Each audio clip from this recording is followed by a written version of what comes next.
Havina navîn mehatîr mehê ava zab çemê Dîcle û birca belek. Leylan dida bi şewqa berbangere, rengê zer xunrî di nava ewran re derbas dibû. Pêlên dengê serhildanê li herêma botan di dilê şervanekî azadiyê de olhan dida.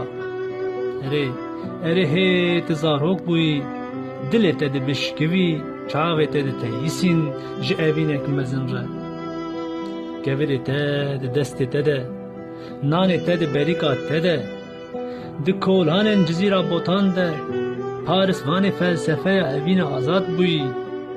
Erê te ji bo geşkirina evîna azad dilê xwe di nozdê tîr mehê de bi çem û robarên botanê de berda wek rêhevalên xwe. Li warên botanê bayê stêrika evînê. Erê Ahmedo, tu bûyî teyrekî baz li ser çiyayê botanê, bibihuşt di firyayî. Di dilên neyar û bekoyan de tu bûyî tirs û xof.